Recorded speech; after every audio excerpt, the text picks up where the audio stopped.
So let's move on to diaspora issues అండి. Diaspora issues కొన్ని hot topics ఉన్నాయండి. So we will talk lot about Texas, but I have small items to cover on the diaspora. I mean, this is a tragedy actually. ఒక Telugu student who was in India, he committed suicide, job రాలేదని. I mean, it hits everybody at a human level, but if you are a professor in US like me, and I'm pretty sure Murali also, it hits him differently than others. ఈ financial స్ట్రెస్తో, లేకపోతే నా చిన్నప్పుడు some of my cousins committed suicide, some of my contemporaries, ఊళ్ళో నా age పిల్లలు, they committed suicide with some kind of a unnecessary stress. Anytime ఈ suicide news వచ్చినప్పుడల్లా it just bothers me. I mean, I just want to peripherally mention that. Any quick thoughts on this? It is 100% depressing, sir. And when a guy is losing his life, it is 100% depressing. It affects the whole community as a whole. ప్రతి ఒక్కరికి ఇది ఇలా ఇదే మనం అమెరికాకి ఇందుకోసం రాలేదు కదా, మనం వేరే దానికోసం వచ్చాము, మనం ఇలా అవుతున్నాము అనుకునే బాధ ఉంటుంది. అండ్ రెస్పాన్సిబిలిటీస్ కూడా ఉంటాయి. సో దట్ లైక్ అంటే ఇప్పుడు దాని గురించి నాకు కొంచెం ఐడియా ఉంది కాబట్టి చెప్తున్నాను. అంటే సాయి తెలుసు నాకు, సాయి బోలని ఆయనే లొకేషన్ ఇన్వాల్వ్ చేశాడు, లొకేషన్ రామ్మోహన్ నాయుడు ఇన్వాల్వ్ చేశాడు, అట్లా బాడీ తీసుకెళ్తానికి ఏదో ప్రయత్నాలు చేస్తున్నారు. కానీ అంటే కాకపోతే ఈ ఫైనాన్షియల్ స్ట్రెస్ అనేది అయితే డెఫినెట్ గా ఉంటుందండి. అంటే ఇప్పుడు నేను నా పర్సనల్ ఎక్స్పీరియన్స్, నేను అమెరికాకి వచ్చినప్పుడు నాకు $1,00,000 అప్పు సార్, $1,00,000 అప్పు చేసి వచ్చాను అమెరికాకి. ఇక్కడ నుంచి ఇండియాకి వెళ్ళాలి అని అంటే ఆ $1,00,000 అప్పు తీర్చాలి అని అంటే మళ్ళీ మనకి ఎన్ని రోజులు పడుతుంది అనే ఇబ్బందితో ఇక్కడ ఉండిపోయాను. Glad that I stayed back and I could get success around it.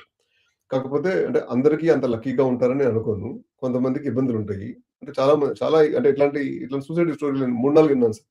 అంటే ఇప్పుడు ఒక ముస్లాం వచ్చింది సార్, ముస్లాం మీకు ఐడియా ఉందో లేదో, 10 ఏళ్ల ముందర నుంచి అంటే ఇప్పుడు అంటే మన ఇక్కడ పిల్లలు పుట్టినప్పుడు వాళ్ళ పేరెంట్స్ అక్కడ లేక కానీ, పేరెంట్స్ రాలేక కానీ, అట్లా వీసాలు లేక కానీ పిల్లల్ని చూడడానికి ఎవరో ఒకరు తెప్పిస్తున్నారు. అంటే ఈ పెద్దవాళ్ళు ఉంటారు కదా, ఈ తెలంగాణ జిల్లాలో కానీ, ఆంధ్ర జిల్లాలో కానీ కొంతమంది పెద్దవాళ్ళకి 10 ఏళ్ళ వీసాలు, విజిటింగ్ వీసాలు అట్లా ఉన్నాయి. ఉన్న వాళ్ళని పిలిపించి ఇక్కడ తీసుకొచ్చి ఒక 6 నెలల్లో వాళ్ళు ఇక్కడ పిల్లల్ని చూసుకుని 6 నెలల్లో 2,000 కాడికి ఒక 12,000, 10,000, 12,000, ఒక 10 లక్షలు సంపాదించుకుని ఇండియాకి వెళ్తారు. అలా పాపం ఒక ముస్లామా అట్లాగే ఫ్రిస్కో అంటే ఫ్రిస్కోనో ప్లేన్ అన్నో తెలియదు కానీ వచ్చింది. అట్లాగే వచ్చి ఆమె షీఈస్ ఏజ్డ్, ఆమె 65, 66 ఏళ్ళు ఉన్నాయి. సో ఆ ఇద్దరు పిల్లలు, చిన్న పిల్లలతో వెనకాల పరిగెత్తలేకపోయింది పాపం. పరిగెత్తలేకపోయేటప్పటికి ఈ పేరెంట్స్కి ఏమో, అమ్మ మీ వల్ల మాకు పెద్ద ఉపయోగం ఉండట్లేదమ్మా, మీకు టికెట్ కొనేసి ఇండియా పంపించేస్తాము, మీరు ఇండియాకి వెళ్ళిపోండి, మేము ఇంకొకళ్ళు ఎవరన్నా చూసుకుంటాము అని అంటే, ఆ ముస్లాంకి ఇండియాకి వెళ్తేనేమో ఆమెకు అప్పు ఉంది అడ్డ పాపం. అక్కడ వాళ్ళ పిల్లలకి అప్పు ఉందో ఆమెకు అప్పు ఉందో తెలియదు. ఆమె ఇక్కడ లాండ్రీ రూమ్ లోకి వెళ్ళి లాండ్రీ డిటర్జెంట్ తాగి చనిపోయింది సార్. అయ్యా, అంటే అన్ఫార్చునేట్ న్యూస్ చూడండి. ఇప్పుడు ఆ బాడీని మళ్ళీ అక్కడ పంపించడానికి మళ్ళీ 30,000 ఖర్చు అయింది. వాళ్ళ ఇంట్లోకి వచ్చి చనిపోయినందుకు ఆ వైఫ్ అండ్ హస్బెండ్ మీద కేసు అయింది. పోలీసు వాళ్ళ కేసు ఇక్కడ, ప్లస్ అక్కడ ఇండియా బాడీ పంపించడానికి ఇబ్బంది. ఇండియా బాడీ పంపిస్తే ఇండియాలో వాళ్ళేమో ఆ బాడీని తీసుకోవడానికి ఒప్పుకోరు. అసలు అంటే ఒక రకమైన దరిద్రపు సిచ్యువేషన్ సార్ ఇది. I don't want to make this show as a depressing show, but I wanted to tell this. Well, it's I mean, diaspora issues అన్నప్పుడు ఇలాంటి మాట్లాడుకుంటే ఎలా ఉంటుంది? అంటే అట్లాంటివి విన్నాను సార్ నేను. అంటే ఇప్పుడు పిల్లలు కూడా అంతే సార్ పాపం. అంటే ఇప్పుడు ఇండియాలో అంటే ఎక్కువ మంది పిల్లలు ఇక్కడ ఎంఎస్ చదవాలంటే 30 లక్షలు, 40 లక్షలు ఖర్చు పెట్టుకుంటే ఇదిగో పలానా కిరణ్ బాగుపడ్డాడు, లేకపోతే పలానా మోహన్ గారు అక్కడికి వెళ్ళి బాగా ప్రొఫెసర్ గా పనిచేసుకుంటున్నారు, మురళి గారు ఉన్నారు అని చెప్పి అట్లా అనుకుని పిల్లల్ని కొంచెం పుష్ చేస్తారు. పుష్ చేసినప్పుడు దరిద్రం ఏంటంటే ఇక్కడ మార్కెట్ అనేది చాలా వాలటైల్ గా ఉంటుంది. ఏ రోజు ఏ టెక్నాలజీకి మార్కెట్ ఉంటుంది, ఏ టెక్నాలజీకి మార్కెట్ ఉండదు అనేది ఎవరికి చెప్పలేము. మనము అంటే మనం బెస్ట్ గెస్ లాగా ఒక అనలిస్ట్ లాగా చెప్పగలమే తప్ప we cannot show a right path to anyone. So అలా అయ్యేటప్పటికి వాళ్ళు ఒక టెక్నాలజీ నేర్చుకుంటారు, ఆ టెక్నాలజీ మీద ట్రై చేస్తూ ఉంటారు.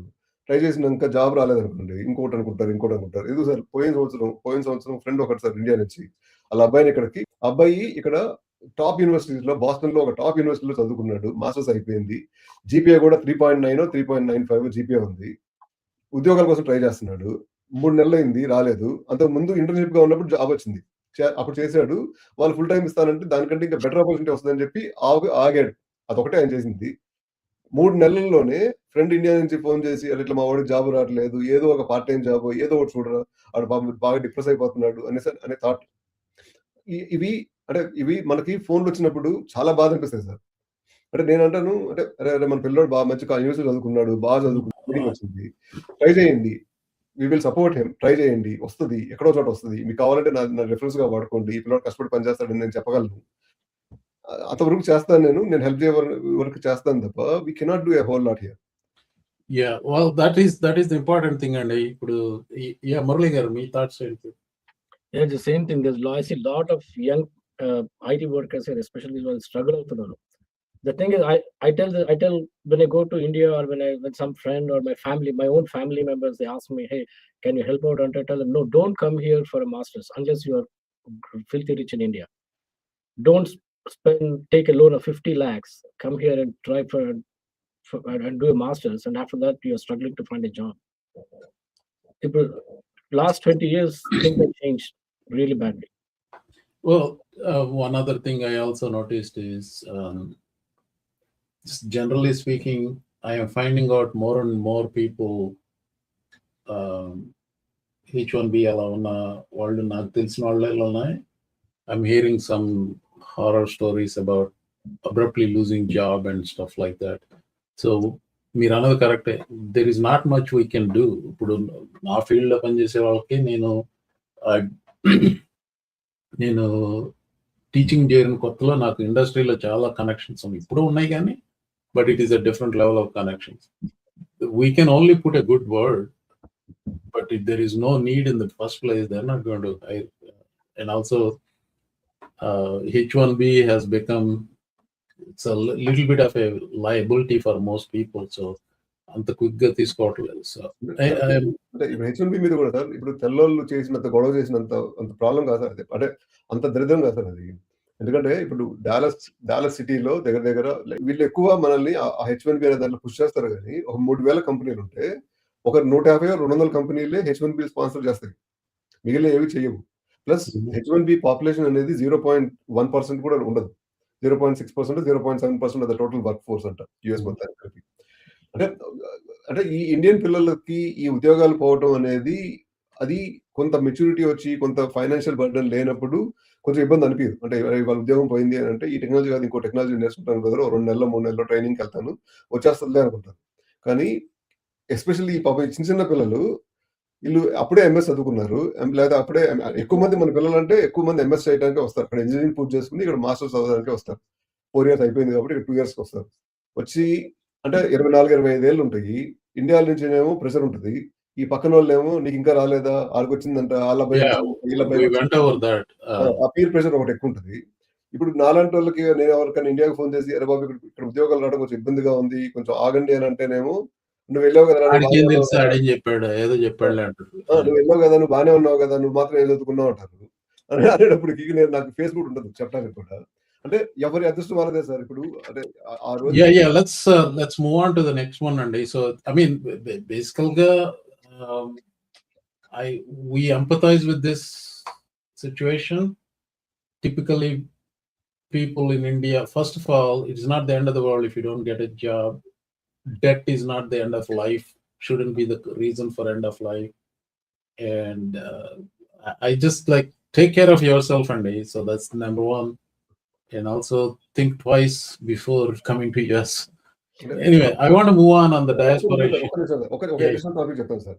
అంటే దీంట్లో అంటే ఇండియా గవర్నమెంట్ ఏం చేయలేదా అని కూడా అనకూడదు సార్.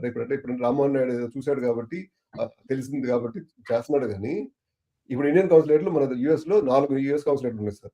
4 యూఎస్ కౌన్సిలేట్లు ఇప్పటి వరకు వాళ్ళకున్న స్ట్రీమ్ లైన్డ్ ప్రాసెస్ ఏంటంటే ఈ తానా వాళ్ళు చేసిన కృషి వల్ల గాని ఎవరైనా డెడ్ అయ్యారు, సూసైడ్ చేసుకున్నారు అనగానే ఎమ్మటే సర్టిఫికేట్ ఇచ్చి వీళ్ళని పంపియండి అని అంటారు తప్ప గవర్నమెంట్ దగ్గర నుంచి పాపం వీళ్ళు ఇక్కడ కష్టపడి సంపాదించుకుని మన ఇండియాకి ఎఫ్డిఐ పంపిస్తారు, లేకపోతే ఇండియాకి రెమిటెన్స్‌లు పంపిస్తారు. దీనివల్ల మనకి డాలర్లు పెరుగుతున్నాయి అనే థాట్ ఉంది. అరే ఈ పిల్లల్ని మనం కొంచెమన్నా సహాయపడితే బాగుంటది అని చెప్పి వాళ్ళకి అరే మీ ఆర్థిక పరిస్థితులు ఏమున్నాయి? మీ ఆర్థిక పరిస్థితులు బాగోకపోతే చెప్పండి. మన ఇండియన్ ఎయిర్‌లైన్స్‌లోనో మన ఎయిర్‌లైన్స్‌లో ఎక్కడో చోట మనం మాట్లాడి కాస్తో కూస్తో తగ్గించుకోవడమో ఏదో ఒకటి చేసి మేము హెల్ప్ చేస్తాము అని చెప్పే ఆ బాధ్యత ఇండియన్ గవర్నమెంట్ తీసుకోవట్లేదు. అది ఇండియన్ గవర్నమెంట్ తీసుకోవాలి. ఇక్కడ మన కల్చరల్ అసోసియేషన్స్ వాళ్ళు I తీసుకుంటున్నారు don't కదా! know if Indian వాళ్ళు government has to do that. Sir remittances ఎక్కువ వచ్చేది ఇండియాకే వస్తాయి సార్. ఆర్‌బీఐ రెమిటెన్సెస్ అన్ని ఆళ్ళే వాడుకుంటున్నారు. మన దగ్గర నుంచి వచ్చే ప్రతి రూపాయి I డాలర్ don't know. అదొక పాలసీ ఇష్యూ వేరే మాట్లాడదాం అది. సో అంటే ఆ డెసిషన్ కూడా తీసుకుంటే బాగుంటది అని చెప్తున్నాను సార్. అంటే సెంట్రల్ గవర్నమెంట్ నుంచి ఓకే. మన ఇండియన్ పాపులేషన్ వేరే చోటకెళ్లారు. పాపం మంచో చెడో పాపం చనిపోయాడు. సూసైడ్ చేసుకొని చనిపోయాడు. లేకపోతే హత్య అయింది. ఏదో ఒకటి. అరే ఆ బాడీ పంపించే పద్ధతి ఉండాలి కదా సార్. ఇప్పుడు ఎలన్ మాల్ షూటింగ్‌లో ఒక అమ్మాయి చనిపోయింది. ఆ అమ్మాయి బాడీ అంటే we are going in all kinds of directions, and I want to bring it back because we have a long show ahead. So I think we will probably plan this in a different day and talk more about this issue. Uh, I mean, I just wanted to empathize with situations like that, but it also brought up some good points. So I want to move on that sad story to a bizarre story. I mean, live షోలో cover చేసిన ఒక 2 bizarre stories, డయాస్పరాకి సంబంధించిన bizarre stories వేరే వీడియోలో పెట్టానండి. ఎందుకంటే it felt like they don't belong here.